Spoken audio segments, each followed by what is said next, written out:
so much for joining us. Tonight we're going to talk not only about detox myths, but also the role that biochemical individuality plays in the kinds of nutrients that are best for you and your body.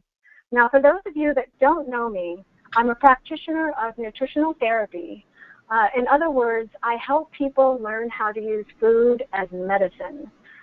Before we get started, though, I'd love to ask you to please put away all devices and any other distractions that may keep you from being fully present with us tonight, because we're going to be sharing valuable information that's not widely known that can literally save your life. And I don't say this lightly. You know, we're really, it's important to us to talk about clinical experience, clinical practice. We're not interested in debating dietary dogma or theory. And I just want to share with you that, you know, healing really begins with acceptance and just honoring that we're all unique and that we all require different nutrients to thrive. And that's really the basis of our work. So I want you to know that tonight's presentation is going to come from that mindset. And I just want to encourage you to keep in mind that healing happens with vulnerability and understanding, because these two things create connection. And you cannot have healing without connecting with others, and most importantly, connecting with yourself. So it's my extreme pleasure and honor to introduce one of our world leaders in brain health, Dr. Albert Mensah of Mensah Medical. And Dr. Mensah is an internationally recognized physician specialist in metabolic treatments and approaches for patients with developmental, behavioral, learning, and mental health issues. He is the president and co-founder of Mensah Medical, a biomedical outpatient clinic of physicians and nurses who encompass the best of traditional medicine and natural medicine based on biochemical evaluation, evidence-based research, and clinical experience. Dr. Mensah utilizes a non-drug, nutrient approach targeted to correct biochemical imbalances that may be associated with anxiety, fears, autism, ADHD, learning disabilities, eating disorders, bipolar disorder, depression, school phobias, mood swings, aggressive or violent behavior, childhood and adult schizophrenia, Alzheimer's disease, and Parkinson's disease. Patients can be seen at their main clinic located just outside of Chicago and in select cities at U.S. outreach clinics located near San Francisco and Los Angeles, and in Annapolis, Maryland, Scottsdale, Arizona, and Fort Lauderdale, Florida. Thank you so much, Dr. Mensah, for being here with me tonight. I'm so excited to have you with me. Thank you, Samantha. I really appreciate you taking the time to share your knowledge and your wisdom with us. And before we move on, I want to share with everyone that this work is deeply personal for me, not only because I'm blessed to be partnering with Mensah Medical professionally, but I'm also a patient. I started off as a patient, and we're going to get more into things like epigenetics and methylation imbalances and a little bit later. But I want to share with those of you that are struggling and looking for answers that I've also been there, and I know the protocol. And Dr. Mensah and Dr. Bowman have changed my life. I wouldn't be where I am today without their help. I swear I have a new brain because of them. So once again, thank you, Dr. Mensah. Well, Samantha, you did all the work, but thank you very much anyway. I appreciate that. Thank you. So let's get started. Give me just a moment. So the first thing that I want to chat about and share with you is the concept that food is medicine, and that we're all biochemically unique, which means that there's no such thing as a universal diet for everyone. What I see, and Dr. Mensah, I know you see this as well, is that there's lots of misleading information out there today. For example, paleo versus vegan, macrobiotic, raw vegan, so many different types of dietary and eating protocols that they often trip people up and make things worse. I like to say that we're often suffering from a high-fat diet, a little play on words there, but it's just so much information, and unfortunately it's creating a lot of confusion and overwhelm, and what I have found is the stress from that just tends to make things worse. Dr. Mensah, I'd love for you, if you wouldn't mind just sharing what you've experienced and with regard to all the dietary information that's out there today. As you've stated, Samantha, there's really a plethora of dietary regimens and potential directions for people to go. And it's all based upon the fact that there is such a thing as the perfect diet or the best diet for everyone. And for the longest time, that's really been based upon looking at the human body. But what is it that really animates or moves the body? It's the mind, it's the brain. Now we come into a point where we have to assess, well, if it's really the mind that moves the brain, and yes, indeed, the mind that moves the body, there is a connection between the body and the brain, of course, and nutrients can affect the brain, but how do you eat in order to help the entire system? And really what becomes very important is to first figure out who you are as an individual and what is it that's going to help you biochemically thrive. Mm-hmm. And that's going to help you physiologically thrive, and that's going to help both mind and body in the best case scenario. So the first question that needs to be answered is, who are you biochemically? Mm-hmm. Thank you. I appreciate you sharing that. I think that's really profound wisdom. And, the second point, and this is one of your quotes that I love and I hold dear to my heart, what's good for the body isn't necessarily good for the brain. We get so trapped up and worried about being perfect and being thin, and we forget about who we are first. To your point, and how we can nourish this amazing structure, that defines everything for us, really. And the fact that nutrients are powerful, and you often create more damage by taking too much than not taking anything at all. And I know we see this a lot when we get a new patient in or a new client that have been supplementing with something that's really powerful. The first thing that comes to my mind is methylfolate. We're going to talk about that a little bit later. But something that's powerful like that, based on maybe a genetic test, and often experiencing negative adverse reactions from that. And I know you've had a lot of experience with that, Dr. Mensah. Yes, indeed. And it's very true.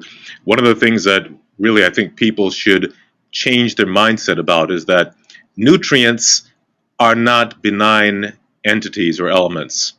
Dr. William Walsh's book is entitled Nutrient Power, and there's a reason for that. It's because nutrients are tremendously effective and efficient and direct. Now, because most people are not neuroscientists, you may not know which particular pathways are going to be affected by nutrients that you take. And in high concentration, those nutrients can be extremely devastating. And one of the major areas or nutrients that you mentioned, Samantha, was indeed methylated folate, which is becoming rather prominently used because it's believed to be the treatment for undermethylation, in which people are being tested for by genetic tests. But you can't do these things willy-nilly, and you can't do them as a general construct. Don't think because you read something it gives you liberty to go out and purchase higher concentrations or dosages of any nutrient. We know quite literally that anyone who's different from someone else, and that's everyone, can't be okay just because somebody else did it and they were okay.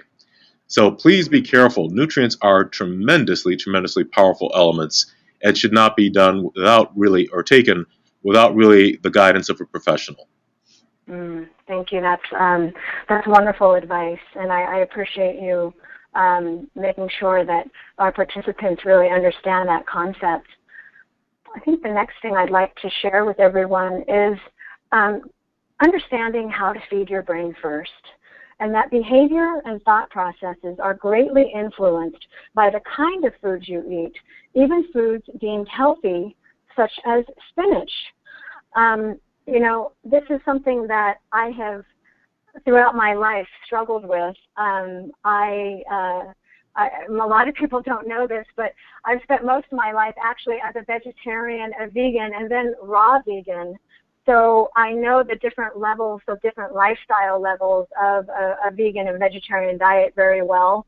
And, again, at the time, I was only concerned about, I have to be a size 2. I have to look good. I have to keep up this image.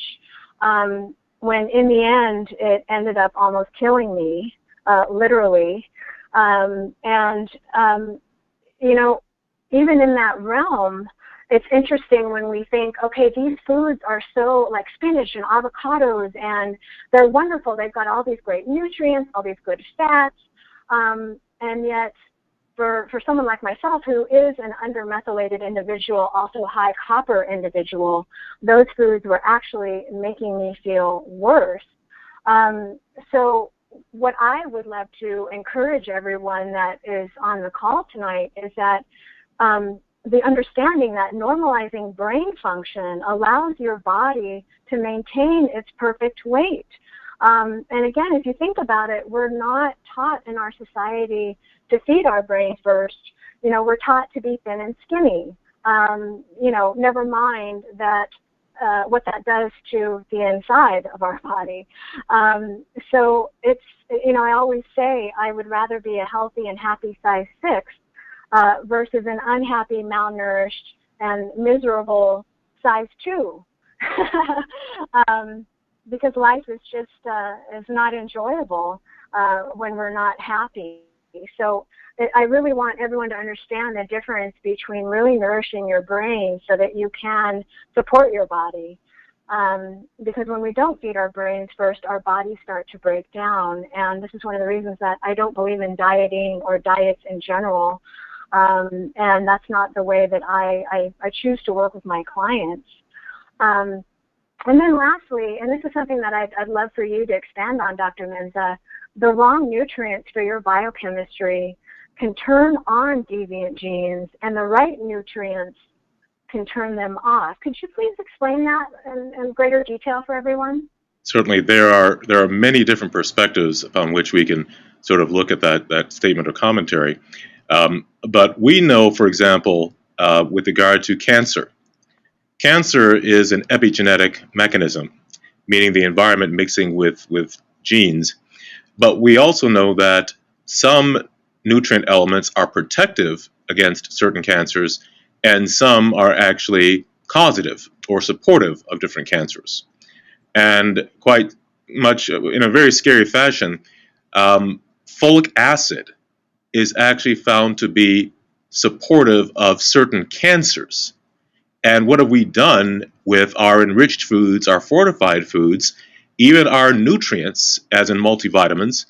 We've just laden them full or richly with folic acid.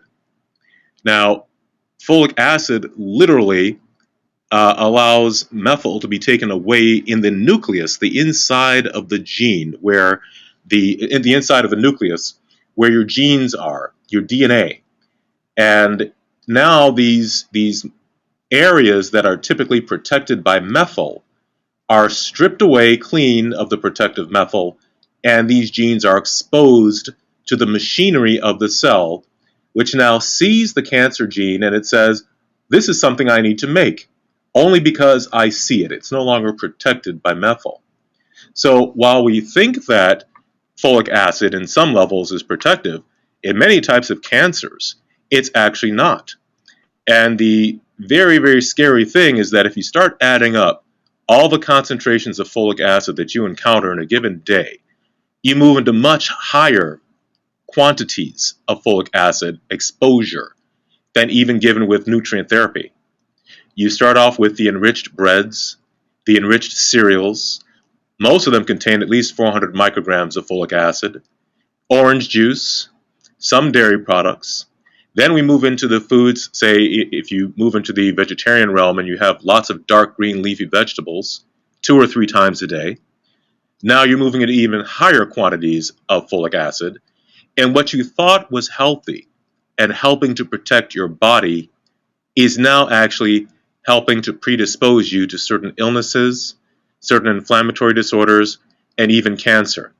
So if an individual, for example, has relatives with cancer, or if they're estrogen dominant females who are sensitive to copper, for example, now this is a double whammy in moving you towards greater susceptibility to elements like cancers of different type, in particular breast cancer. So that's just one very powerful example that leads us to be quite cautionary about the supplements that we may take for granted in the foods we eat, because it's not all quite so simple as just because it may seem to be good for the body, it's good for the brain, and vice versa. So understanding, once again, who you are, what your risk factors are, it's going to be very, very important in terms of your genetic susceptibility, and therefore the nutrients that can either bathe and help or literally scar and cause destruction. Wow, thank you. That was really powerful. And I definitely fell into that mindset that more is better in terms of the dark leafy greens. When I was vegan, actually raw vegan, I was eating 1 or 2 avocados a day. Avocados are promoted by both paleo and vegan factions as a health food.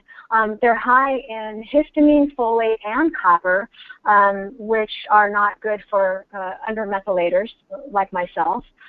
Interesting, you'll get a kick out of this, Dr. Mensah. I got an email the other day, and the subject line read, "An avocado a day keeps the cardiologist away." And I thought, that is really interesting. And people will read that, of course, and latch onto it. Unfortunately have negative side effects. Yes, it might not keep the oncologist away, however. Exactly. Thank you so much for that. So the next thing I want to talk about is that the body cleanses itself. We're talking about debunking detox myths, and there's this somehow, and I'm not even sure how it started, to be quite honest. There's this notion that our body is not intelligent, that we don't have this innate intelligence, this innate operating system that knows what to do on its own.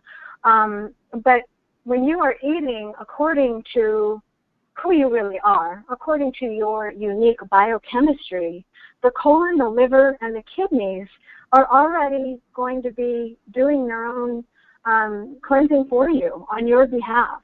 They're very complex. Mother Nature is fascinating, and just the way that all species naturally detoxify themselves, including the plant kingdom. But I want to impress upon everyone that you already have a wonderful, inherent, very complex detoxification system, which makes spending $60 a day on green juice kind of silly and not entirely safe. And that's why cleanses are really, if you're looking to lose weight and you're really, wanting to shed the fat, they're not really that effective because, you're just losing water, you're losing some carbohydrate stores, some intestinal bulk, and that's all going to come back after the cleanse ends. And so it's this nasty cycle of abuse, one that I'm very familiar with, that I spent over 25 years struggling with, doing things like the master cleanse, or as I mentioned, there's lots of juice services, especially here in San Francisco. I think I was spending about $1,000 a month at one point just on juice services alone. and it just fueled the fire. It fueled an already pre-existing disordered eating pattern that I had developed as a little girl. And so it was constantly back and forth, cleansing and binging and cleansing and binging.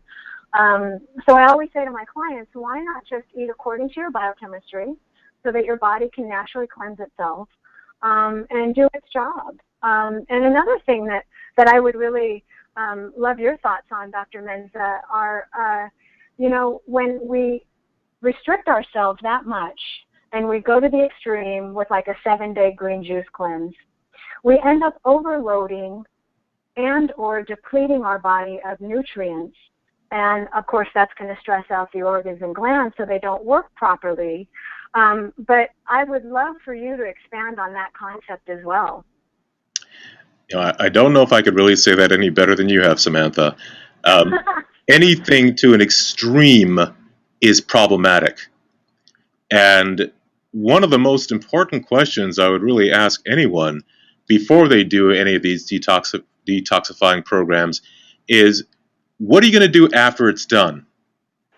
Because when you put your body through all of this, not only do you create certain destructive processes, but have you really changed your mindset to allow you to really benefit in the long term? Or are you going to end up going back to the same habits that you did before putting your body through this in the first place? Because if the latter is correct, then not only are you stressing your body and creating future problems, you're going to go back to your old habits, and now you've simply multiplied many of the difficulties that you were trying to deal with in the first place, because you never really went back to your thinking process, as in, what's the real reason I'm moving in this direction in the first place? Why do I do what it is I do in terms of diet, in terms of exercise, in terms of all these extreme things? Have I really changed any? Most people who go through these programs end up actually doing worse than they were before they went on them. In the best case scenario, they move back to their previous normal state, which was, if there was a weight issue, they're back to that. If it was anxiety, depression, they're back to that. They didn't change the mindset to begin with. And now we're not only basically stressing our bodies and our organ systems, now we've added to it a greater mental stress because we didn't gain any long-term benefits from it. And as you said so wonderfully, Samantha, you may have spent a whole lot of money going through that process for little gain at the very end. Thank you for that, Dr. Mensah. And that's really, this is I want to spend time on this because this is such an important concept that I really want everyone to understand and learn from my mistakes. I like to share my story a lot because I want you to know that I've been there. I've been through it all. And it made me worse. The depression got worse, the anxiety. By the time I came to see you and Dr. Bowman, I was a real mess. And I was actually, if I can be quite frank, I was having suicidal tendencies.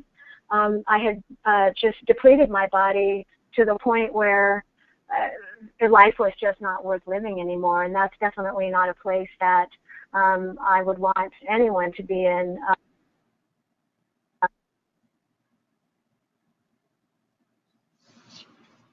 Hello? Hello? We can hear you. Okay, I'm sorry. It sounded like my connection got dropped, so I apologize. I thought we had another little technical glitch there. I apologize, everyone. But just please learn from my mistakes. And just know that there's no scientific evidence that juice cleanses detoxify your body. And again, kind of going back to the concept of being in the extreme and really overloading your body, you're creating a massive blood sugar dysregulation, which almost always leads to disordered eating in some way, shape, or form. Which leads me to the next concept that I want to talk about, and that's the truth about plants. I love plants. I'm pretty much predominantly actually a grain-free type of diet. I enjoy them. I have to be careful as an intermethylator that I don't overdo the folate, and then there's also the histamine that I need to be aware of. But in the plant kingdom, the fresh plant kingdom, I especially need to be mindful of folate. But I think that we often don't realize that plants are powerful, they are sentient, and they're highly intelligent beings. Scientists are just now realizing and understanding how they communicate with each other and how they feel pain. We know that they feel pain. We know that they create communities. There's a wonderful film. It's actually streaming right now on Netflix. It's called What Plants Talk About. I highly recommend it. Please watch it. It's riveting and it's fascinating. I'm constantly amazed of what the plant kingdom can teach us. And the reason that I'm sharing this with you is because we often say that, a vegetarian diet is better than a diet that incorporates animal products, but that really isn't true. And let me just say that I'm the first person to respect any kind of religious belief or thought process. I love animals just as much as the next person. But I think that what we're forgetting, again, is that plants are unique and just have a different way of expressing the pain that they feel. They do have very complex inherent chemical defense systems or anti-nutrients that can make us ill. We've already kind of touched on folate, which we'll get into in a bit, but plants have things like oxalates and salicylates and phytates, and these are natural chemicals that protect them from infestation, from bugs and so forth. And essentially, Mother Nature gave them these chemicals because these are like their claws and teeth with which to defend themselves. So I just want everyone to keep in mind how powerful plants are, and that pharmaceuticals are actually made from plants. And also, we talked about folate, but I kind of wanted to dig deeper, Dr. Mensah, into the copper-folate conversation. Vegetarian diets are high copper diets, and copper overloads are connected to a host of imbalances and side effects. Can you share with us what those are? Absolutely. I would actually suggest that people take a look at Dr. Judith Bowman's webinar on copper toxicity in females. Copper in and of itself, we all need copper. We all need most of these elements that we're talking about. But some individuals can become toxic because their detoxification systems may not be operating properly. But those are not actually in the systems of the liver or the kidney. There are elements in the brain that are used to detoxify many of these metals as we come into contact with them. But copper can cause anxiety, for example, or depression. It can do so for a few different reasons. Firstly, copper directly affects nerve cells and it causes them to hyperstimulate. Now, what is your brain? One of the most complicated batch of nerve cells anyone has ever seen, and we still don't understand how it works. But it causes the brain to dysregulate because it causes all these nerve fibers to just hyperstimulate, to cause basically dysfunctional brain processing. Copper also causes the conversion of dopamine, that lovely calming neurotransmitter, to move to norepinephrine, which is also known as adrenaline. So now you're sort of on a constant state of fight or flight.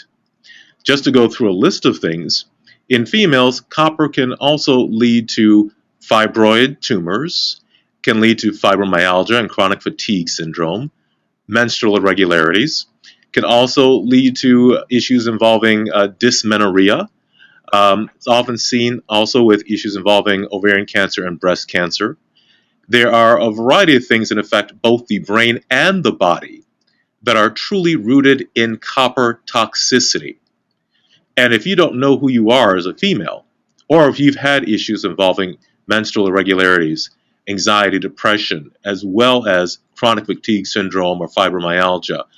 You may be an estrogen-dominant copper toxic female. Copper is typically regulated by estrogen, which is why we typically see more of these challenges in females than we do in males. However, males can be affected as well. But the reason why there's this relationship between estrogen and copper is that copper is needed to make blood vessels. So as we grow from children, or when we're pregnant and we're growing children inside of us, we need blood vessels in order to grow a baby. And with that, estrogen levels tend to rise, and it causes copper levels to rise. Now, the difficulty is in females who, for whatever reason, can't get rid of that excess copper. Those levels continue to get higher and higher and higher with successive pregnancies, or with oral contraceptive pills. There is a segment out there who are listening, probably about 25% of all females, have a particular sensitivity to oral contraceptives where they don't do too well. They feel anxious or depressed or worse when they're on estrogen or oral contraceptives, and they don't know why. Well, the reason is because the estrogen is actually pushing copper pathways into toxic levels, and so it begins to affect their minds and their bodies. Estrogen and copper relationships don't just stop there. On the other end of the spectrum, in the years after menopause or when we're perimenopausal, estrogen in the form of hormone replacement therapy can also be a very big problem. So the estrogen-copper cycle and relationship is very, very key in both physiologic, and I'm going to add a third, cognitive imbalances and challenges. So if you've been out there trying to treat your chronic fatigue, or you feel like you have adrenal fatigue, you may question whether or not the adrenal fatigue is due to excessive norepinephrine production because of having high copper. Copper is the key, not giving more hormones. So now, if we bring this around full circle, and we have a diet that is rich in copper, now we're constantly feeding the very problematic mechanisms that are causing many of our distressful ailments to begin with. Thank you for that. It's interesting because, I have a copper cluster in my family. All the women have been affected on both sides, actually, by copper. And my mother has suffered from fibromyalgia, uterine fibroids. That's how the copper manifested in her, chronic fatigue. For me, it was more of the cognitive aspects of the copper, the depression, the high anxiety, and the chronic fatigue. But it's interesting when I hear you talk about, the varying levels. It's interesting how they manifest differently in different family members, especially when it's a heritable component. I'm curious, Dr. Mensah, how often do you see this running in families in terms of the copper overloads? Actually, quite a bit. I'd say probably a good 40% of our patients who have these copper challenges have family members who are suffering from similar as far as they know.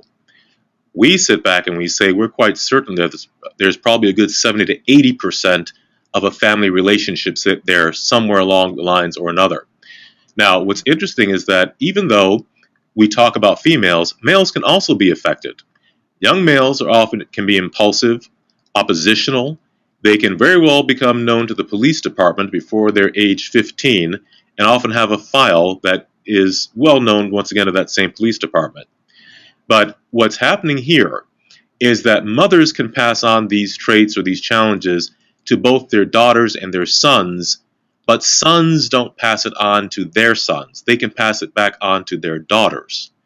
So it is definitely a matrilineal phenomenon as far as epigenetics are concerned and those tendencies. Okay, but a substantial number of females, if you've got fibromyalgia, if you've got any of those things we've talked about before, the odds are you've got a relative. It may have been you and your sister who've talked with similar, or your mother. Quite often we see the patient, the mother, the grandmother, and in many cases the great-grandmother, if histories are known, who all have some manifestation of copper toxicity. It is one of the most underestimated and prevalent pieces of information or problematic states that we see running through female families. Wow, wow. Thank you for sharing that. I think that's going to give all of our listeners quite an insight into some underlying challenges. And again, I have to relate this back to diet in terms of like a vegetarian or vegan diet. Again, it's not about right or wrong, good or bad. It's just that if you have, if you're suffering from copper overload, a vegetarian diet, which is a high copper diet, is not going to be in your highest and best interest because these foods, avocados, nuts and seeds, lentils, even if they're sprouted. When I was raw vegan, I was doing a lot of sprouting, and everything was organic and fresh, and I was like, oh, I'm being so good to my body. I'm eating all these wonderful raw greens, and I'm doing my smoothies and my juices, but still was very, very high in copper, and was eventually what led to my breakdown. So thank you for explaining that. I think also just in terms of folate, and how folate, you expressed it so eloquently earlier about about how folate affects these pathways as well. For someone who is overmethylated, for example, how might folate affect them? Now, let's be fair. For somebody who's an overmethylator, folate is your friend. You may just want to go out and graze all day long in the field. You want to go out and have as many of these lovely dark green vegetables as you wish. This is extremely beneficial for you. But once again, it's understanding that you are an over-methylator and knowing your chemistry. And I agree with you, Samantha, wholeheartedly. I'm glad you said it. It's not about certain foods being good or bad. Food is food. They're neutral. The question is, who are you and which foodstuffs are proper for you in your situation versus your neighbor or your cousin or other family members. Each one of you can have a different biochemical type and therefore different biochemical necessities. I've seen entire families where dinner looks like a very, very complicated scenario because a couple of children are overmethylators and need a high vegetable diet. A couple are undermethylators and they tend to need a more animal-based diet. And then some are even acquainted with what we have in terms of pyro disorder, and they have other needs as well. They can't take a whole lot of omega-3s. So it's very, very important to understand who you are and not move in the extremes simply because that's what you've been told is good for you. What is good for one person can be bad for another and vice versa. There are plenty of individuals who do extremely well on lots of dark green leafy vegetables because of their over-methylated status. And that is something we talk about and something we actually propound. It's good for them. We encourage that. But not if you're an undermethylator. That's a whole nother story. So simply knowing basic chemistries, your own basic chemistries, is really the best indicator for determining, is this a good way for you to go in your dietary regimen? Wonderful. Thank you. That's very, very helpful. Now I'd like to talk about something called epigenetics. We have been mentioning it. It's been sprinkled throughout our conversation this evening. But I think it's important that everyone understands what it is and how it affects you. So, Dr. Mensah, when you talk about epigenetics, it being the software to your genomes or your DNA's hardware, what does that really mean? Great question. We don't really change our DNA per se. That is the actual hardware in the system. However, we can make modifications to the environment which kind of affect how the hardware performs or expresses itself. Okay, so if we, for example, come into contact with dangerous chemicals for whatever reason, and our hardware suggests that we should be rather impervious to them, but some of those chemicals begin to sort of wear down the hardware, now our system can go a little bit haywire and give us the wrong production of data.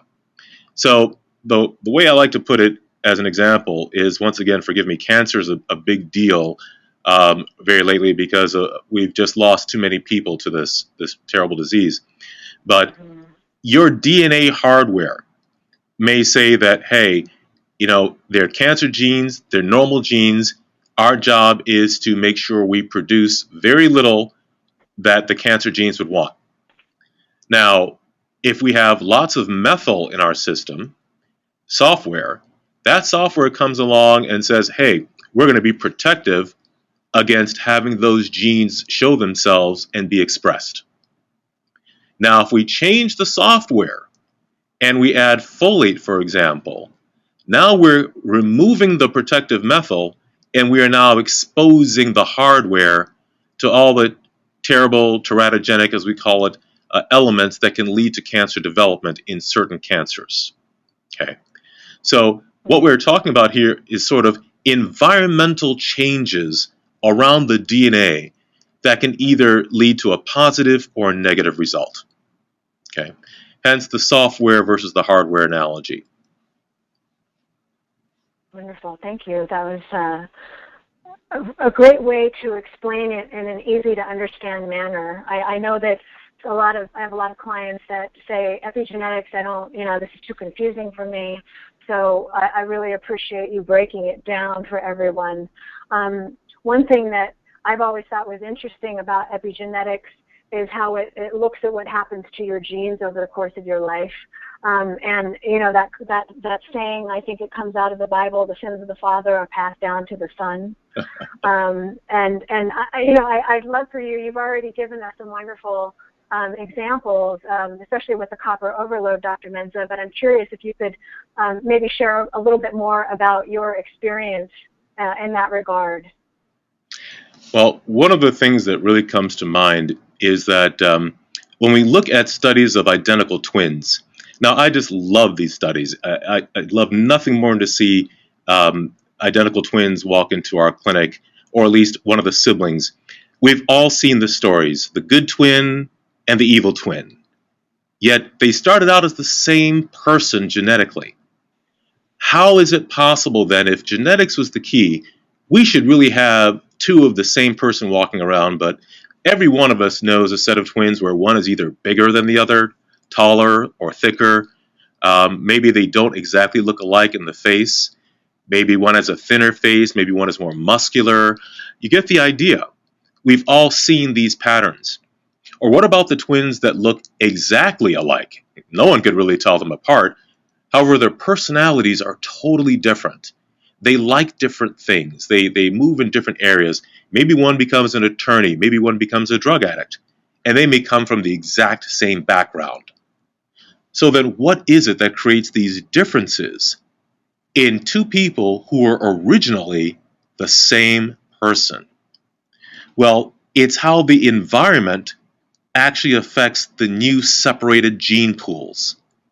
Once those genes separate, and now we have two people instead of one, from that very moment after conception, from that time on, even the environment of the womb, you have two different regions where the eggs are developing, and it can be a matter of higher concentrations of methyl or folate or acetyl groups or phosphate groups, or different nutrient imbalances that are around the womb that lead to the development of very different people.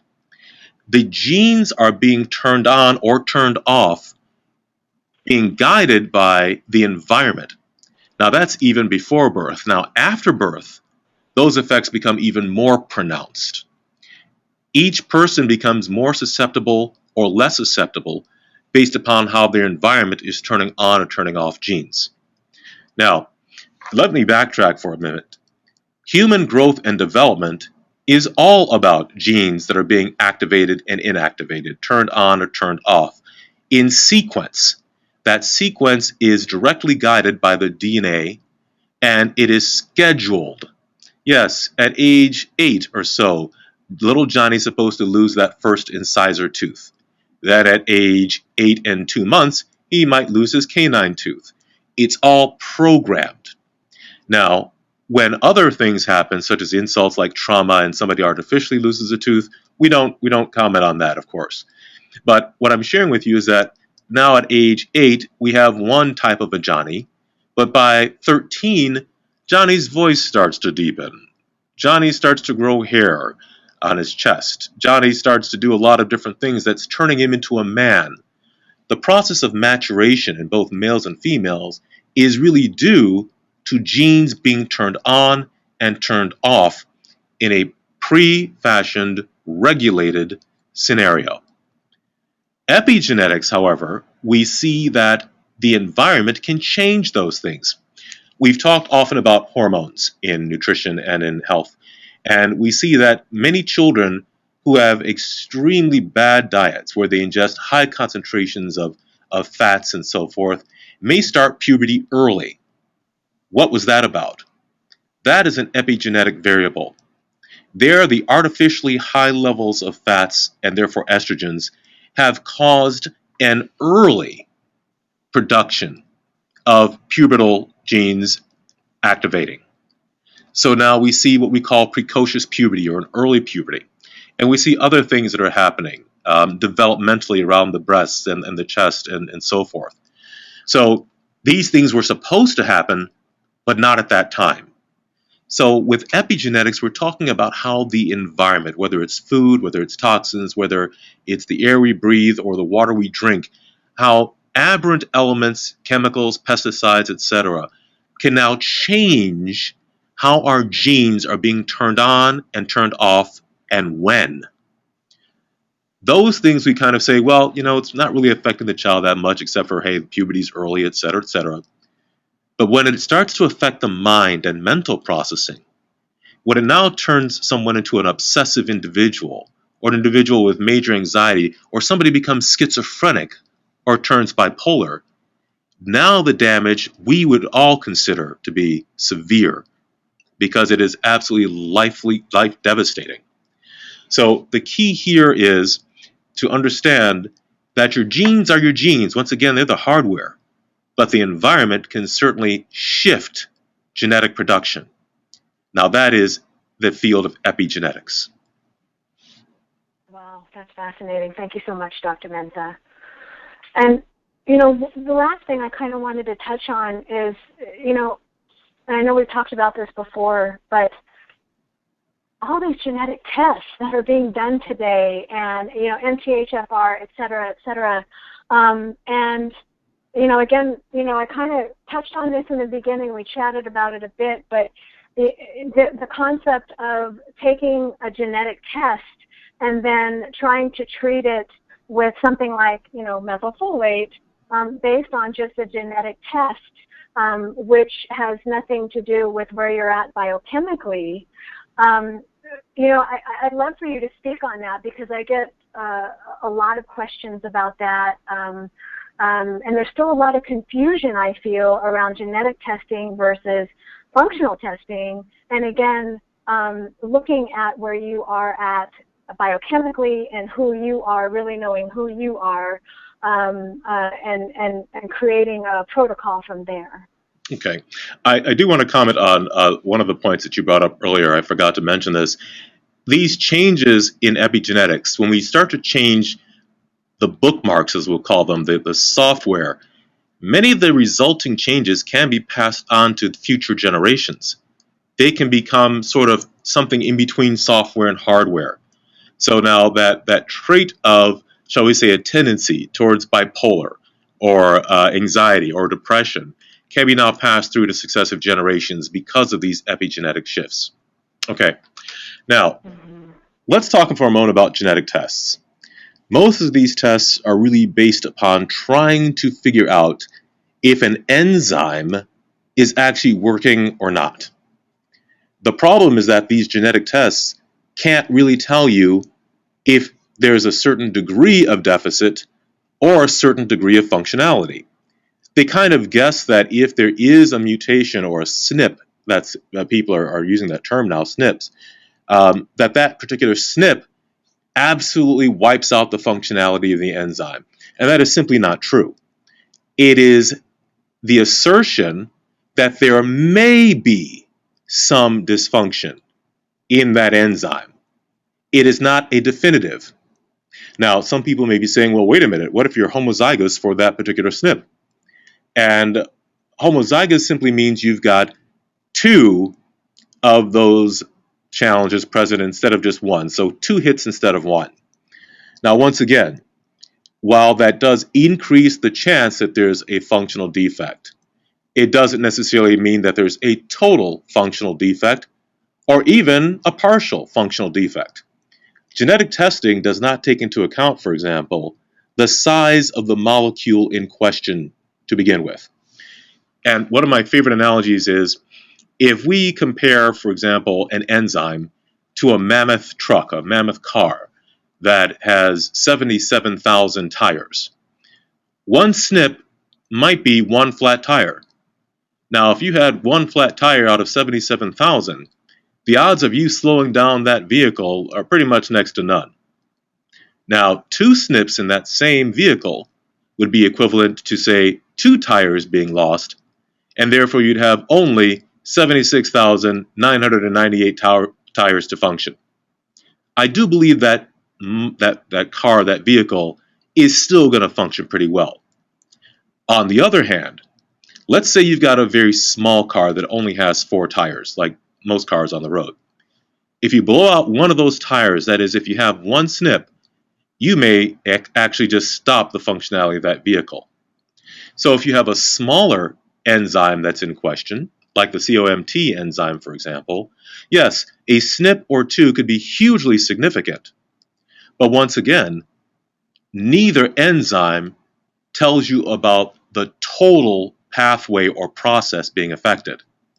The question is about methylation. Methylation, folks, is a process. It is a process by which an inorganic molecule called a methyl group actually gets produced in the body. There are more than 15 enzymes in both undermethylation and over-methylation pathways that are involved in this. Now, folks, none of this genetic testing actually talks about over-methylation pathways. The only way to know how much methyl is actually being produced is to find out how much, as in how much quantity there is. These genetic tests are qualitative in nature. They are not quantitative. They don't tell you how much.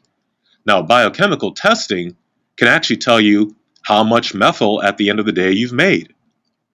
Another analogy I like to use is if you've got a factory that's supposed to make, and I'm just going to go here, one of my favorite pet peeves, and you folks out there probably don't want to hear about this, but Twinkies, many of us love them. They may not be good for us, but many of us love them. If the factory is designed to make 77,000 Twinkies, okay, and the foreman, who may be the equivalent of an enzyme, didn't show up that day, no one cares about whether or not the foreman was present or absent if you haven't changed the total production of Twinkies at the end of the day. Maybe the sub-foreman takes over, or maybe one of the other people is called in from out of town, they come in to take over, and production continues as normal. What you want to know is, at the end of the day, how much methyl is being produced from the sum total of all these enzymes and activities and methylation cycles. That is measurable. You can measure methyl. We do it all the time. We use an inverse relationship between whole blood histamine and methyl. The two are fairly antagonistic, so one suppresses the other. If we find high levels of histamine, as you've talked about, Samantha, then we know that methyl is low because histamine suppresses methyl. Now, that is a quantifiable assay. We can actually measure that, and we can follow those concentrations over time. And so when we're looking at genetic tests, we need to recognize and understand that they are, at best, qualitative for that enzyme in particular. It does not measure the entire system and how much methyl is actually being made. So why is that an important delineation? Well, if you're going to take supplements or try to treat yourself based upon what you believe is your methylation status, then you better really know what your methylation status is, not what one enzyme may or may not be doing, and guessing that that is going to significantly affect your methylation pathways, and therefore guessing that at the end of the day you're not making much methyl. Those are several presumptions to make while subjecting yourself to nutrients that might actually be rather detrimental to you instead of beneficial. Now, here's the real interesting thing, Samantha. When we've got people who, by this testing, think they're undermethylated, they're told to take a particular product, such as methylated folate, that while it does donate, say, 1-methyl in the cytoplasm outside of the DNA, it strips you of 10 from the DNA area. Now, folks, that's why you do genetic testing. You're interested to see what's happening at the level of DNA in terms of methyl, and therefore the process of methylation. If you're taking an element that is stealing methyl from you, that's no good unless you're an over-methylator. But if you believe you're an under-methylator, you're taking the wrong stuff. So there's several things that are problematic with regard to these testing processes. Number one, they're not quantitative in nature. They're at best partially qualitative. Number two, they're giving you the wrong stuff, or the wrong stuff is being recommended because people don't understand that methylated folate is like a person who's got two different jobs. By day, you're an attorney. By night, you work in a jazz bar and you play music with a rock band. Okay? In one location, methylated folate works one way. In a more pivotal location, it does the exact opposite of what it is you want it to do. That's the difficulty, and that's the piece that many practitioners and many scientists still don't understand. Now, some of you are probably out there thinking, well, what makes you think you've got the information on this, and why are you right, and why are these folks perhaps not correct entirely in their thinking? Well, we have under our belt more than 40,000 cases of individuals with methylation disorders, and in a way we cheat because we've been treating this as a group for more than 4 decades, and everyone else is just starting to try to figure out methylation. So we know that to treat undermethylation, people respond to getting methyl, and how do you do that? Not through folic acid. We also know that people do well, improve, and get better when they're given folic acid if they are over methylators. So now if you've seen this over and over and over and over again for 4 decades, you can't possibly believe that that treatment for overmethylation is going to benefit you if you're an undermethylator. Now, the science is also proving to show up in other areas such as hematology and oncology. We've seen studies where individuals who had cancer and who were undermethylated were given methylated folate because the scientists thought that the methylated folate would donate methyl and help heal the cancer. These individuals actually died. Now, that one really hurt because the scientists had the right idea in terms of methylation and cancer and its effect and its relationship. But what they didn't know unintentionally hurt people and whole families, which was that methylated folate is not a donor of methyl. At the level of DNA, it actually steals methyl. Now, if you remember earlier, we talked about what methyl does in terms of protecting the system from exposure to cancer genes. So if you add more folate, you expose more cancer genes relative to people who've got cancer tendencies. Okay? So this genetic testing is a very big deal because it's very well misunderstood, and there's widespread utilization of these particular therapies that simply don't work. On the other hand, let's be practical. I get a lot of phone calls from doctors and from patients both who say, I've been on this regimen and it either doesn't work or I actually feel worse. Folks, I'm a big skeptic, and anyone can tell me anything about any theory anywhere. I want to know, what's the proof in the pudding? How are people doing on this stuff? And certainly, I can tell you that the preponderance of people are not doing well because many of them are under methylators being given something that is an over methylation treatment. And Mhm. that actually hurts. Yeah, thank you so much for saying that. It's often hard for people to understand that and to accept it. There's a lot of confusion around it. Thank you for explaining that so well. And we're going to get into what methylation is. Excuse me. Here we go. So when we talk about methyl and methyl groups controlling the genome, and I'd love for you, Dr. Mensah, to kind of take this one a little bit farther for us and how they activate or inactivate enzymes, hormones, and neurotransmitters. Again, kind of if we're going back to a plant-based diet alone and how that doesn't supply all that we require, especially if we're under-methylated, and just kind of, bring this full circle.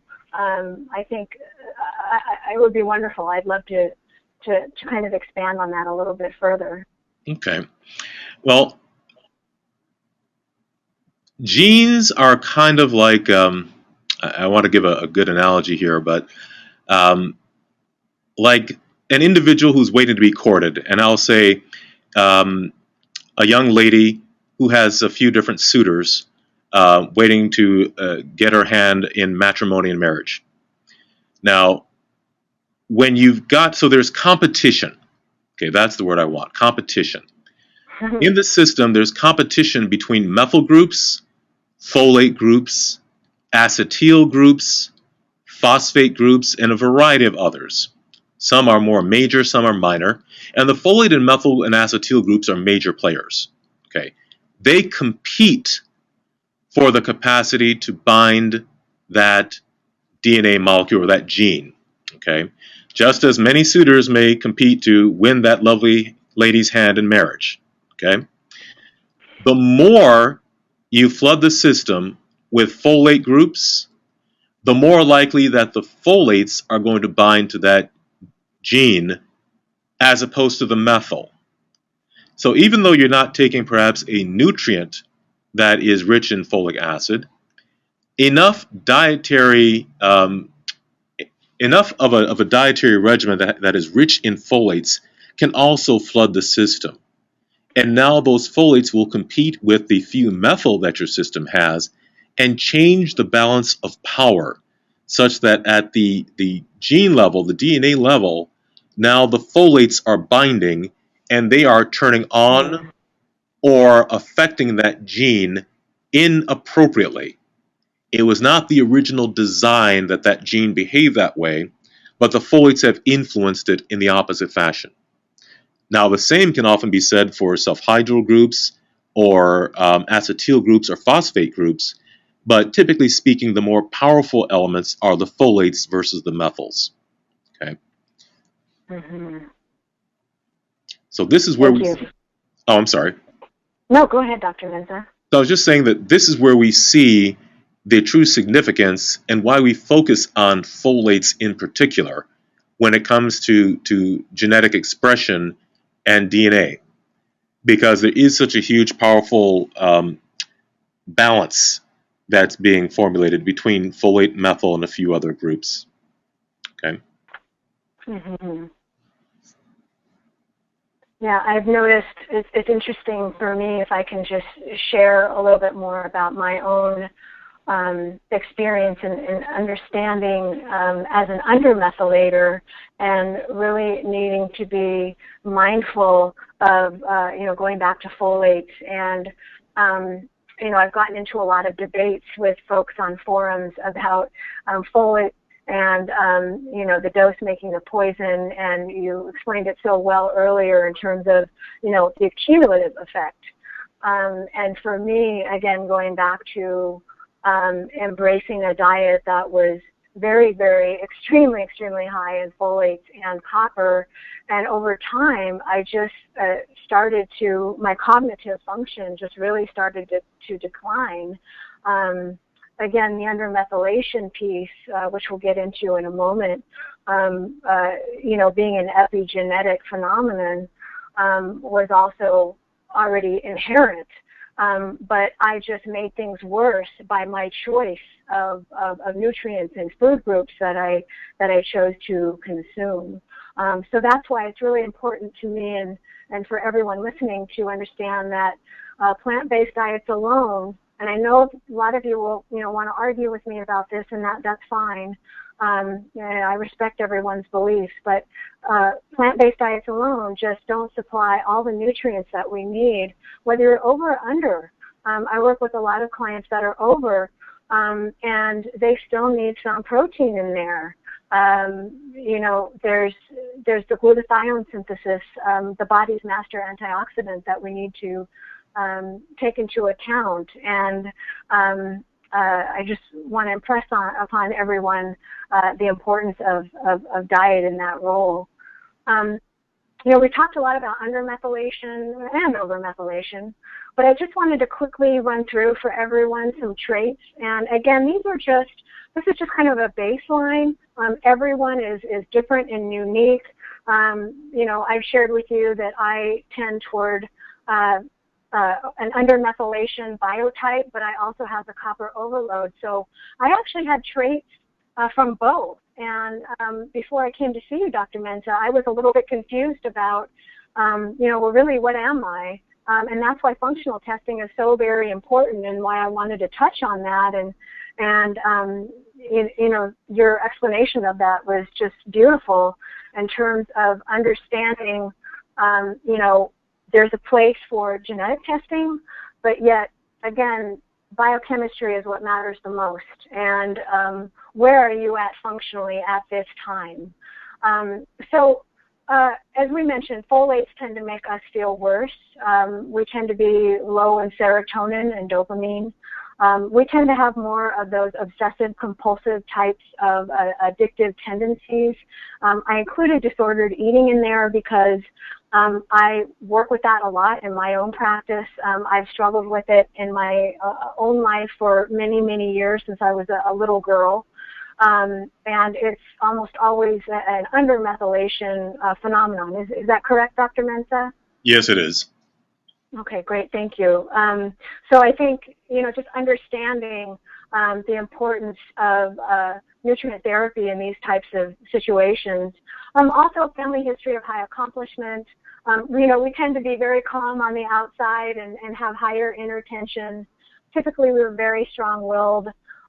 We respond well to antidepressants and usually have some kind of seasonal allergies. Overmethylators, on the other hand, it's the opposite effect, as Dr. Mensah was explaining, where folate is very good for overmethylators because it's a stripping agent. But, higher in serotonin and dopamine tend to have more food and chemical sensitivities and high anxiety. And that's another reason why, and I'd love for you to expand on this further, Dr. Mensah, in terms of why would an antidepressant affect an overmethylator? Because, as you know, in the space that we're in now, it's still thought that, let's give an SSRI to everyone. And, there could be an adverse response, but it's still the typical treatment of choice, if you will.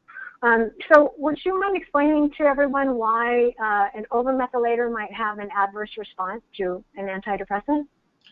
Absolutely, and I want to be more specific. It's really the class of antihistaminic antidepressants. It's the SSRIs, for example.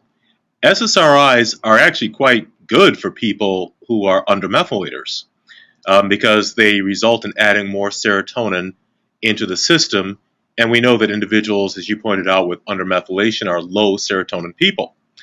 However, what about if you're high in serotonin and you keep adding more and more and more serotonin to your system, because that's what SSRI medications do. They are serotonin-specific reuptake inhibitors. These are drugs that stop serotonin from being destroyed, and therefore they add more serotonin into the system. Well, if you already have lots and lots of serotonin, you don't need a flood of it.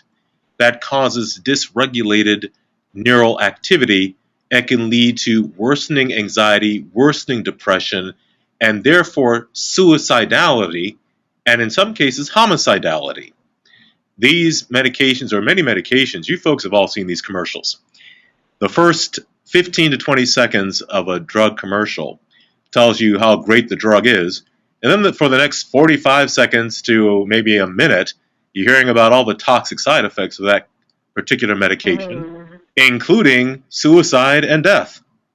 So now that may be death to others, not just to an individual patient. And it's that piece where there's a flood of serotonin. That's one aspect of it. The other side is that individuals who are overmethylators are low in the neurotransmitter histamine. SSRIs are also antihistaminic, which further push histamine to a much greater low than is tolerated by these individuals, and that also further puts them over to the edge. Now, this is particular to the class of medications that are severely antihistaminic. There are other pharmaceutical agents that are not. And so those may work better in individuals who have overmethylation if you're looking for pharmaceutical assistance. Okay. So it's not all antidepressant drugs. We just note that individuals with particular chemistry have particular susceptibility to a particular category of antidepressants. And those are usually the SSRI or SSRI type medications. Included in these are also the serotonin and norepinephrine reuptake inhibitor class of medications. So we call them the SNRPs. So anything that is going to actually elevate serotonin and norepinephrine in the system of an overmethylator is problematic. Excellent. Thank you so much, Dr. Mensah. There's also other factors that I want everyone to be aware of when it comes to not only detoxing the body, but, just to bring this around with methylation, epigenetics, but looking at autoimmune diseases, hypothyroidism, blood sugar dysregulation, malabsorption, which we see a lot, leaky gut, and then overgrowth, whether it's parasitic or a virus or something of that nature. I'm curious, Dr. Mensah, how do you treat these other factors in addition to, let's say, methylation and maybe a copper overload? How does that all play in? Is it done at the same time, or do you go in phases? I think everyone would love to know how you treat with the other factors involved. It all depends on the individual and what the particular situation is. We may treat all of it at the same time. We may treat pieces simultaneously. First, we start with a look at some of the basic key tests involving metals, vitamins, and sometimes gut issues. But for example, if someone encountered a virus or some type of parasite because they were traveling or they were out in the woods or they went to a foreign country and they became sick and then they came down with an autoimmune disorder, one of the things that we note is that these individuals are under tremendous oxidative stress. Now, it's the oxidative stress that we look to treat, because trying to deal with what was a past viral exposure and looking at whether or not there's a viral load present or da-da-da, with the exception of things like HIV, that's a totally different category. But looking at those kind of elements doesn't necessarily help the treatment. It's like saying the virus might be considered a lit cigarette that started a forest fire in California or somewhere where there's a high tree population. And then someone finds the cigarette and says, here's the cause, and then they walk away from the forest fire. Well, the fire still blazes because you didn't put it out. We have to deal with the sequela. We have to deal with the result of what that insult created, whether the insult was bacterial overgrowth, parasites, viruses, blood sugar dysregulation, malabsorption. We have to treat the end result of that and stop it from getting worse. So that's really one of the key approaches that we take. It's not about finding simply finding the offending organism or insult.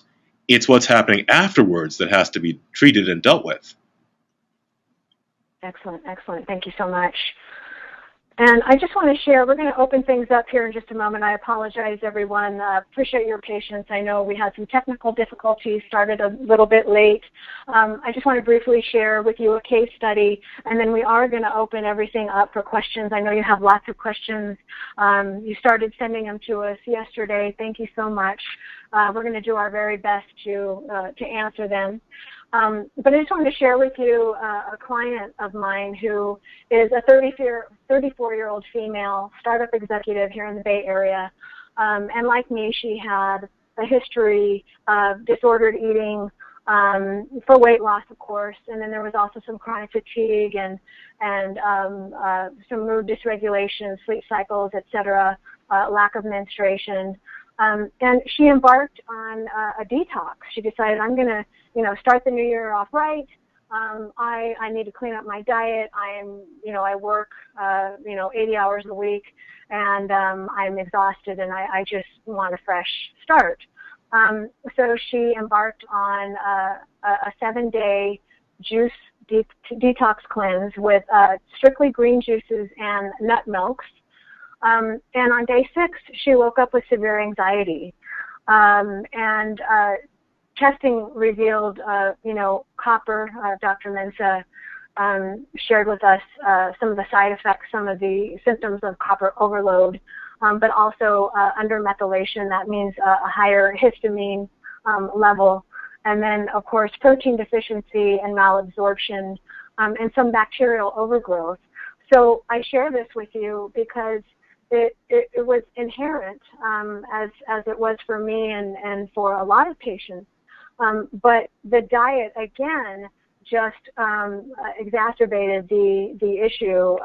The green juices, some of them very high in copper. Kale tends to collect copper, so does spinach, and then especially nut milks, almonds, cashews, macadamia nuts. All nuts and seeds are high in copper. But those tend to be really, really high in copper. So even just on 6 days of this detox, she had a severe reaction. So that is the power of food. And that's what I really want to impress upon you this evening.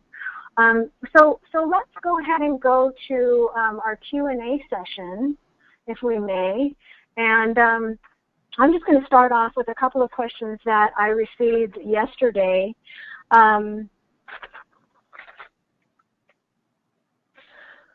Dr. Mensah, one patient asks, what are reasonable targets of folic and histidine per day for undermethylated and overmethylated biotypes, given the RDA for folic acid is 400 micrograms and histidine is 10 milligrams? Okay. I would actually kind of like to say that the difficulty of that question is that, once again, this is not about RDA, and this is very, very specific to the individual person. You cannot just generalize to, okay, they're an overmethylator or they're an undermethylator. There are other variables that come into play. The key here is about what can be very difficult for you and what can be beneficial. Yes, the overmethylator does need folic acid, but there are all sorts of elements that influence how much somebody takes in. A child's dosage is different from a toddler's dosage, is different from a teenager's dosage, is different from an adult's dosage.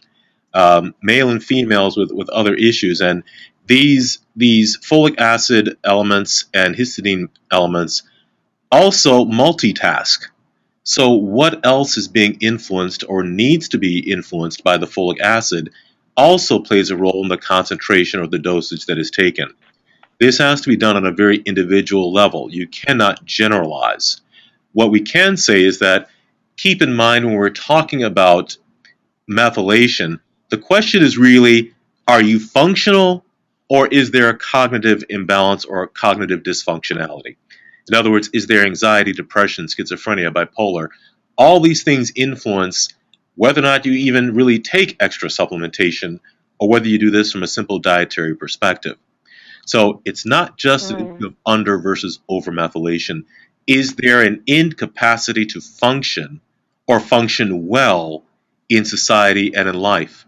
Are you crippled by the sequela of your methylation and can't even go outside or hold down a job?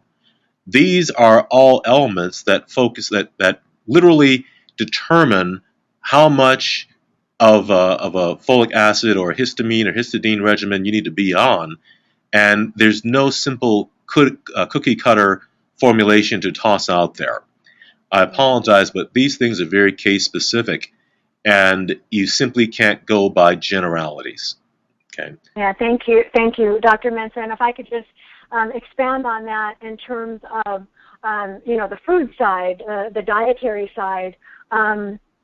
It really, I get asked a lot, well, should I take more, leafy greens? Should I be doing juice cleansing? Should I not? And again, food is medicine, going back to that concept. So whenever I put together a protocol, definitely, it's case by case, and that's why testing is so terribly important. So thank you for that. That was a great question. I've got another great question here that, with regard to undermethylators consuming a high-protein diet with less veggies, and because of the amount of folates and vice versa for overmethylators, the question is that, we typically recommend a high-protein diet for undermethylators, but there seems to be some disagreement in the medical community about what we are recommending, especially with regard to histamine content in, or levels, in meat and fish. Dr. Mensah, I'm just going to kind of jump in, and then if you want to elaborate, that would be great. When it comes to undermethylation, we definitely thrive on a high-protein diet. And again, just drawing from years and years of my own experience as an undermethylator, trying a variety of diets, and also working with clients in this realm as well. In every single case, we do much better on a high-protein diet. And when it comes to histamine content in meat and fish, fresh is always going to be hands down the best. What I recommend is that you make friends with your butcher and your fishmonger, and get in on when things are delivered. Make sure it is the freshest that it can possibly be. If you can't eat it straight away, then freeze it, and then thaw it out in your refrigerator, and then cook it. Ground beef, a little bit trickier. I usually ask my butcher to grind meat there when I'm there, rather than buying pre-ground beef that was maybe done, that morning or the day before.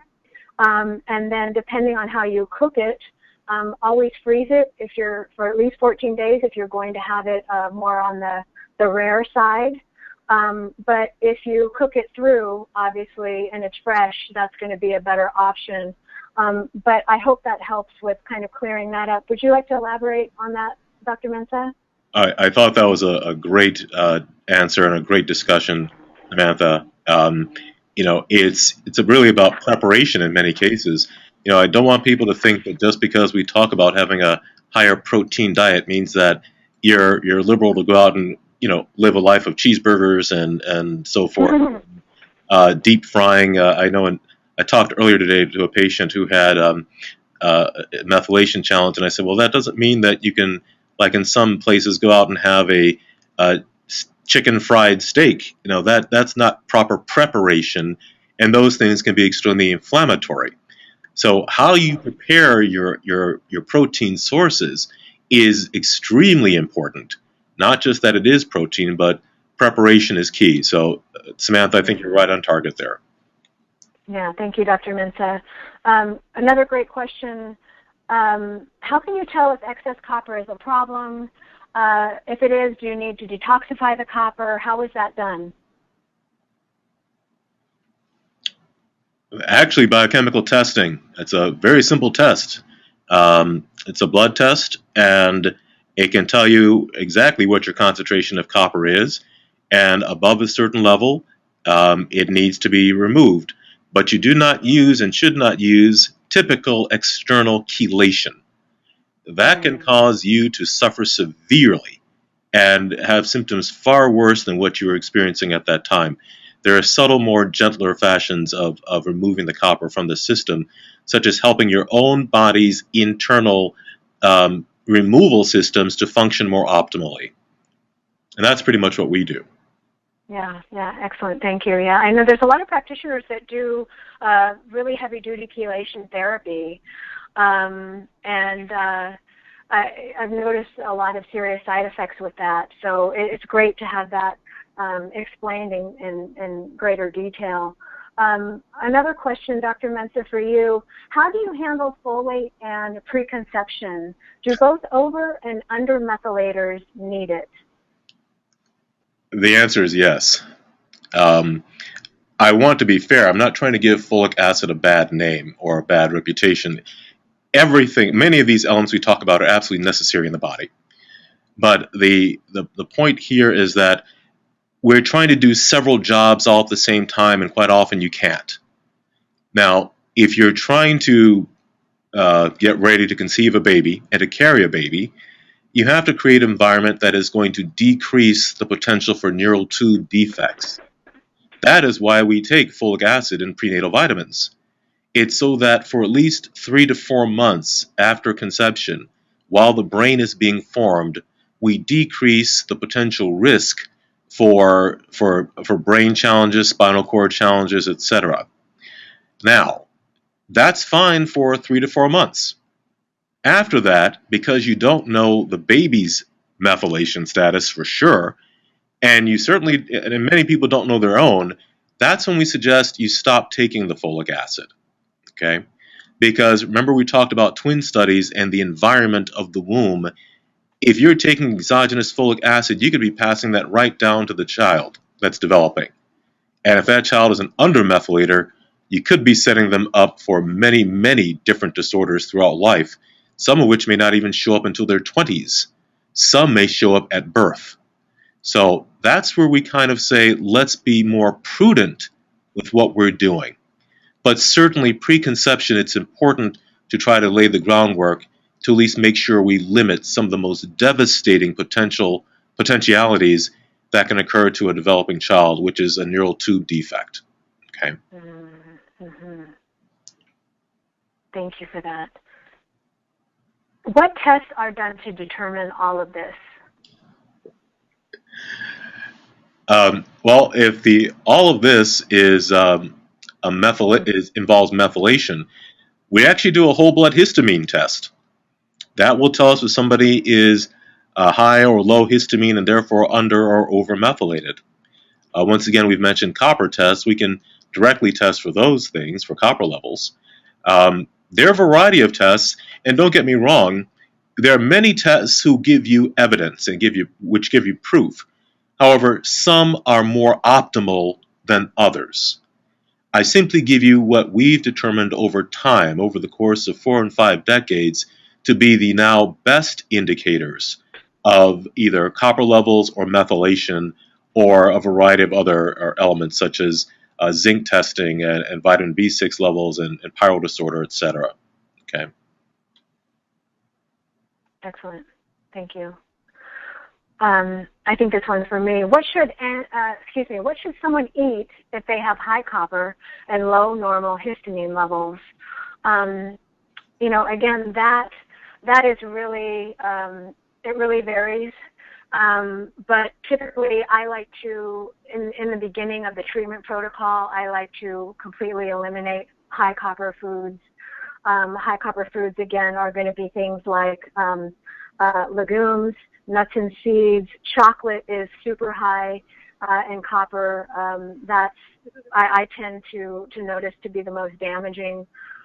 One thing that I do want to share is, I've done a lot of research in this area because I am a high copper individual myself. And when I first started to go out there into the world and try and find lists and cross-check and do the research and really look at the data, I found a lot of misinformation, some good information, but a lot of really bad information. And so I have since put together a list of things that I know to be triggers for us. Coffee is never on anyone's list, but it tends to be a huge trigger for us. It's not, high in copper like a cacao bean is, or, some type of a chocolate product bar or what have you. But it's a major trigger for us. So I would encourage you to eliminate those big ones. In terms of low normal histamine, again, I'd want to see the levels. But I think when it comes to high histamine foods, you can get away with a little bit more than someone that's at, say, like 165. And just to give you a range functionally, Dr. Mensah, correct me if I'm wrong, but 40 to 70 is the range for histamine. And when it's really super high and the patient is experiencing a lot of obsessive compulsive types of challenges, not sleeping well, the list goes on and on, absolutely we'll need to eliminate all high histamine foods. But for you, you can definitely get away with a little bit more. And if you're on the lower side, as we discussed, some of the folate foods are actually going to be very beneficial for you. So great question. Thank you.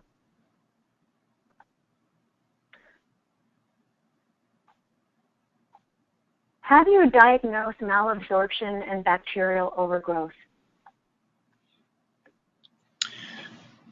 There are actually quite a few ways to do that. One of the most important areas that any physician is taught about diagnosis is to listen to the patient. Now, forgive me and forgive us, but in our high-pressured, high-paced medical practice, the average physician is kind of pressured to really spend less than 15 minutes talking to a patient. At our facility, we spend somewhere between an hour and a half listening and talking. The discussion that a patient provides is absolutely key in terms of pointing to the direction of malabsorption or bacterial overgrowth. You hear it in terms of symptoms, such as peptic issues, inflammation, bowel pain, diarrhea. A variety of symptoms come into play far beyond just those listed. And then in terms of testing, that can be done in a few different ways. For a truly experienced individual, a hair analysis can actually tell you if someone is malabsorptive or hypoglycemic for that matter. There's several other biochemical and traditional tests that even most laboratories are going to be covered by insurance that can be done for specific protein elements or inflammatory markers that can point to bowel dysfunction. Most of you out there have heard about celiac disease and colitis and things like that. And, there are markers involving IgA and IgG that are actually extremely good that can point to those kind of diagnoses. So there are really a variety of tests that can be done. And once again, it depends on the individual and cost and so forth, and insurance capacities. All those come into play in terms of which tests are done. And Samantha, forgive me, I don't remember the second part of that question, but if there was one. Oh yeah, no, I think you answered it brilliantly. Thank you. This is a really great question, Dr. Mensah. Why is copper toxicity becoming an epidemic? Is it simply due to stress raising copper and dumping zinc? That's actually a very, very good question. And what I want to share with you is something almost circular in reasoning. We are now spreading the word about the enlightenment behind what copper does. And so people are testing for it. But how long have women been getting hysterectomies in the medical community? Decades. And we now understand that they get many women have these hysterectomies because of fibroids. Well, now we know that high copper is a direct element that can stimulate the production of the growth of fibroid tumors. So now that we're seeing, oh, wait a minute, this is a cause for some very, very common elements in female medicine or female medical histories. Now we're looking more at it. So it's not that it's becoming that this is a new thing. We're just understanding what some of the old difficulties are related to. Everything now from, once again, anxiety to depression, cognitive issues, and as well now the physiological issues, dysmenorrhea, menorrhagia, irregular bleeding, fibroid tumors, endometriosis, and ultimately things leading to hysterectomies, including dysfunctional uterine bleeding. All of these can be related to copper. So we're getting a better idea as to what to look for as a causal element in many of these pieces we thought before were just idiosyncratic or had no particular cause that we knew of. Now we know that copper is a key, and now we're starting to spread the word, so now more people are looking for and testing for copper abnormalities.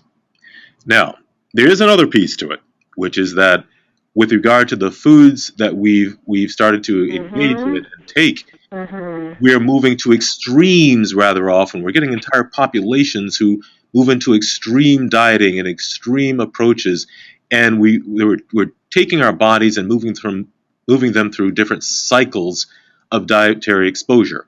Many of them are diametrically opposed. And when you do that to your body responds not only with confusion, but with insult and anger and inflammation. And one of the key inflammatory markers is also copper. Copper is a charged particle. It is a metal, and it will cause inflammation if given in too high a dosage or quantity. And it doesn't matter what the source. Okay. So there are a few different reasons for this new phenomenon, but one of the major ones I would posit to you is actually awareness. Okay. There are some other conditions that are arising now because of situations we weren't previously aware of, but for the most part, now we know what to look for. And so the more we see conditions like chronic fatigue and adrenal fatigue and anxiety, depression in females, and your mother had it, your grandmother had it, her grandmother had it, your sisters and aunts and uncles, all of them had some version of a copper toxic element. Now we're saying, boom, it's time to test for copper. And if I can, thank you, Dr. Mensah, if I may just expand on that from a dietary perspective, and I say this with respect, but I think in many ways the movement toward more of a plant-based diet has gotten us into trouble because it is so high in copper. And when you mentioned, Dr. Mensah, the challenges with especially women and how we diet to look good and to be accepted. I'm not saying that all women do that, but I certainly have. I'm not going to speak for anyone but myself, but I see it a lot in my own practice. There's, a push toward, again, that plant-based diet. And over the generations, we start to see, that breakdown because it gets passed on. So that's a great question. Thank you. Why do over-methylators end up with lots of food sensitivities? Does slowing down methylation help reverse the food sensitivities that add to their anxiety symptoms? That's actually a great question. There are two parts to it, and Samantha, I'd like you to repeat the first one again, please. Yeah, thank you. Why do over-methylators end up with lots of food sensitivities? Okay, I want to kind of pause right there. It's not so simple as pretty much just over-methylators. Under-methylators can have a tremendous number of food sensitivities as well, and so do normally methylated individuals. Folks, I want you to keep in mind that most people in this population today are actually normal methylators. Okay, their methylation status is actually normal. It's really about 40% of the population that has a methylation challenge. And of that 40%, typically about 60% is actually undermethylated. So keeping in mind these sort of general statistics, most people walking the planet can actually functionally do whatever they want to do dietarily, if you're referring only to the effects on methylation. But it's the 40% of the population where there's a real big challenge here. Okay, but anyone in any of these categories can have food sensitivities, not just the overmethylated, and not simply or predominantly the overmethylated. We've seen tons of undermethylated individuals, especially those who have the diagnosis of autism, for example, who have tremendous number of food sensitivities. And roughly 85 to 95% of autistic children are undermethylated. So we just want to be careful about that one statistic. And what was part two there, Samantha? Yeah, does slowing down methylation help reverse the food sensitivities that add to their anxiety symptoms? Okay, well, the answer is not necessarily, actually. And you can't exactly slow down methylation. Methylation is a process that occurs autonomously in your system, it's automatic.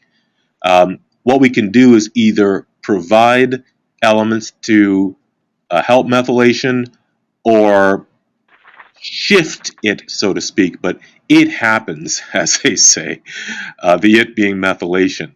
But we cannot actively slow down the process of methylation. It's almost sort of an all or none kind of response. Okay, so I get where you're coming from. I think what we're trying to say is if we can give things that can either kind of reduce the methyl load in an overmethylator, will that help those sensitivities? And the answer is it's possible. But many times those food sensitivities are related to something other than methylation. It can be an autoimmune disorder. It can be a sheer inflammatory disorder, a hypersensitivity issue, and none of these might be related at all to methylation. Great. Thank you for clarifying that. What's the difference between whole blood histamine and regular plasma histamine? Is there a difference in what is being measured? I'm going to leave that answer with regard to the second part. There is a difference in terms of what's being measured, and that's why you have to take into account the whole blood aspect. You cannot use a partial version of the fluid of the blood in order to determine an accurate result of histamine. Okay, excellent. Thank you. How do you know if your histamine levels are affected by DAO enzyme dysfunction and HNMT dysfunction, i.e. dietary exogenous histamine sources versus endogenous, possibly connected to methylation issues? Actually, that one is not terribly difficult, despite how it sounds. The dietary versions are not going to significantly increase your histamine levels. Okay, what you see when you do a histamine test is truly what is endogenous or internal histamine relative to methylation. So it is not going to be affected by food substrates, okay, or exogenous substances. The only time there might be a consideration is if somebody's having an anaphylactic response or if someone is having a severely bad allergy season. Then there might be a simple flood of histamine, but we can extrapolate and move along those lines for a better and more accurate determination. That one's not difficult. The key here is, once again, exogenous variables, for the most part, in terms of food substances, are not going to elevate internal histamine, even if someone has a challenge with enzyme deficiency like diamine oxidase inhibition. That's not going to be a variable at all. Okay, thank you. Histamine suppresses methyl. Why am I methyl sensitive, supplements, etc., and have high histamine? I think, yeah, it's the folate. Anyway, you go ahead, if you can kind of expand on that, Dr. Mensah. Histamine suppresses methyl. Why am I methyl sensitive and have high histamine? I'm not sure what methyl sensitive means. Quite honestly, unfortunately, I guess that person can't chime in per se. The why is an interesting question. We simply know that you are, but with regard to methyl sensitivity, that's a hard one for me to answer because I don't really know what that question is kind of getting at. If you mean you react to histamine, that can be, once again, an idiosyncratic response and a hypersensitivity reaction. Okay. It could be, if it's a dietary thing, once again, a challenge with regard to an enzyme known as diamine oxidase.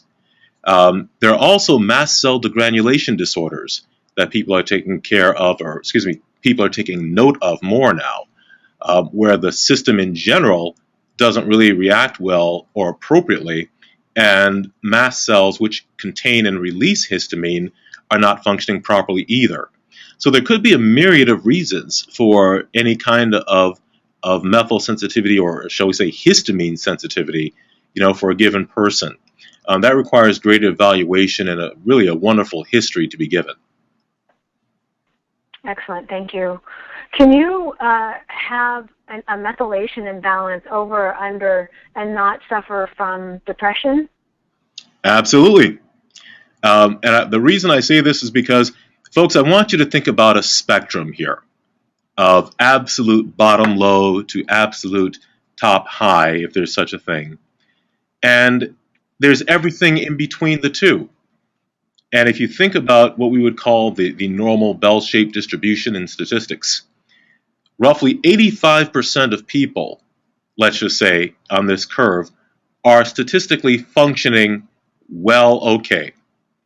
Now, the people in the middle, that 50 percentile, these are the ones that really have no methylation challenge. The further you move away from the midline, the more you see methylation challenges in either the underdirection or the overdirection. And the closer you get to those extremes, the closer you get to having disorders like anxiety or depression, etc., etc. But the bulk of people typically end up being rather functional. It's those people who end up on the extremes of the statistical norm that have these challenges, okay, on average. Great, thank you. I think we can take a couple of more questions. Would that be all right with you, Dr. Mensah? That would be fine. Okay, thank you. How can you be copper toxic, or excuse me, if I read that correctly, can you be copper toxic but have low estrogen? Does unbound copper shut down estrogen receptor sites? Great question. The first one, can you repeat that first part for me again, Samantha? Can you be copper toxic but have low estrogen? Yes. Now, remember, it's a two-parter. Number one, it's how much copper you're taking in or your system is producing or your system has. And number two is the detoxification mechanism. Now, in many individuals, it's both. Okay? Now, for some individuals, they have high levels of estrogen, but in a person who has low estrogen, it's more likely the detoxification mechanism that's not working too terribly well in the body, or in the mind for that matter. And so copper levels build up slowly over time. A classic example of this would be, most of us have heard these stories, a woman who turns around and shoots her children and then turns on and kills her husband. Usually, if you notice, these ladies have had more than 4 to 5 pregnancies and have at least 3 or 4 children at home. It wasn't until that 4th or 5th child that the copper levels reached a point of basically creating a cognitive psychopathy. In other words, these individuals became psychotic at that point only after a certain level of copper had been reached. And that's what's happened over the course of time in several years. So there was likely the incapacity to get rid of copper that had been built up. You don't necessarily have to have high estrogen in order to have copper toxicity. There can also be an extreme insult that's placed because of environment. One of the things we talk about is well water. Across the United States, people have different sources of water. If you've got copper pipes, if you've got well water, you have higher levels of copper moving into the system and being ingested into the body, and it can easily overwhelm even a normally functioning detoxification mechanism. It's simply putting in more of the toxic element than the body can get rid of. So for part A of the question, The answer is yes, it is indeed possible, and these are just a few of the mechanisms.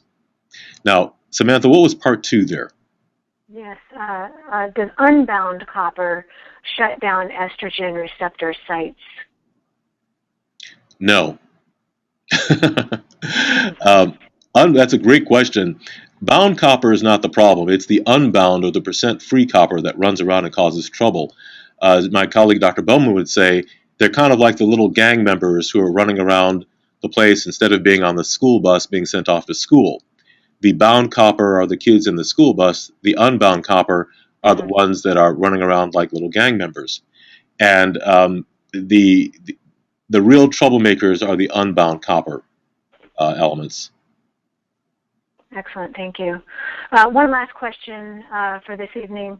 Are you seeing any correlation between blood types and methyl groups? That is a great question. And the answer is actually no. Not to any truly significant level. We've seen methylation challenges with all types of blood types, whether it's A, B, B positive, B negative, et cetera, et cetera. It's really a great question because there actually is some validity to the idea that individuals, for example, with blood type A may be slower responders to therapy or may have more significant challenges. But we also know that in the past, discussions about people with blood type O have had their own gastric or GI, gastroenterological challenges with that particular blood type. And we've certainly seen a plethora of books, eating for your blood type, doing this for your blood type, et cetera, et cetera. But we want to move away from the concept of blood type because it's really not quite so absolute. When it comes to looking at mechanisms of dysfunction, right now we're focusing on the micromolecular level, and we're looking at biochemical testing as really the key guides. That's what's proven to be statistically and consistently effective. Excellent. Thank you so much. Well, I want to thank all of you for joining us this evening, and Dr. Mensah especially. I really appreciate your time and your knowledge and your expertise. And if you would like to contact us, our information is on the screen there. I'm actually based in San Francisco, but I work with most of my clients via phone and via Skype. And as I mentioned in the beginning of our call, Dr. Mensah and Dr. Bowman are located in just outside of Chicago in Warrenville, and they also have a variety of outreach clinics. So there's many ways that you can connect with them and ask questions and move forward with a treatment protocol. So thank you once again, everyone, and Dr. Mensah, thank you so much for your time. Thank you, Samantha, for having me. We appreciate it, and keep up the good work. Thank you. Likewise. Take good care, everyone. Thank you.